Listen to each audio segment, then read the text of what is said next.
हेडलाईन्सचे प्रायोजक आहे NBC bearings, लांब पळण्यासाठी।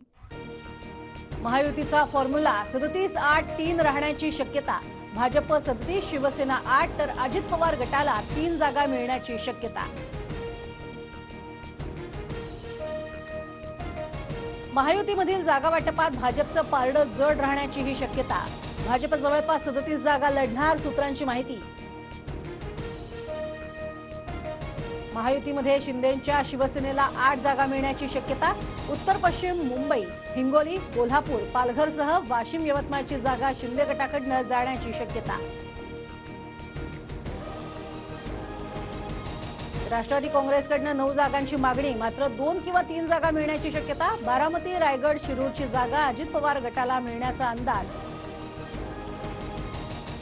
महायुतीत फॉर्म्युल्याच्या आकड्यांपेक्षा विजयाची खात्री असलेल्यांना संधी, जिंकू शकण्याच्या मेरिटवर जागा वाटप होणार। महायुतीच्या बैठकीतील आतली बातमी। शिंदे गटा एवढ्याच जागा आम्हाला मिळाव्यात, अजित पवार गट ठाम, चर्चेतनं योग्य मार्ग निघेल, भाजप आम्हाला दिलेलं आश्वासन पाळेल, भुजबळांची प्रतिक्रिया। मित्रपक्षांना आम्ही सन्मानजनक जागा देऊ, महायुतीच्या जागा वाटपाबाबत भाजप नेत्यांची माहिती।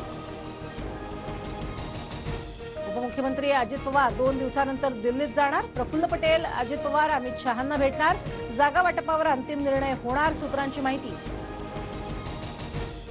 ठाकरे गट 20, काँग्रेस 15 तर शरद पवार गटाला 10 जागा, सूत्रांची माहिती।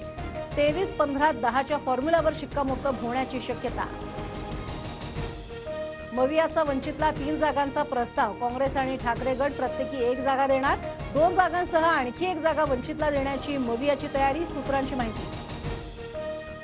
मवियाच्या बैठकीत प्रकाश आंबेडकर सामील, 9 मार्चला पुन्हा बैठक, पुढील बैठकीत बऱ्याच गोष्टी ठरतील, प्रकाश आंबेडकरांचं वक्तव्य।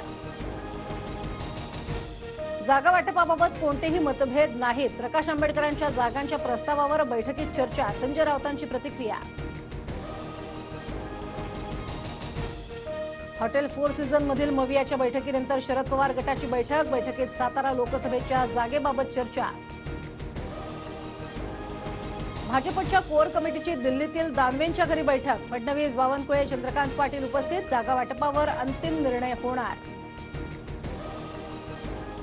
हेडलाईन्सचे प्रायोजक आहे एनबीसी बेरिंग्स, लांब पळण्यासाठी।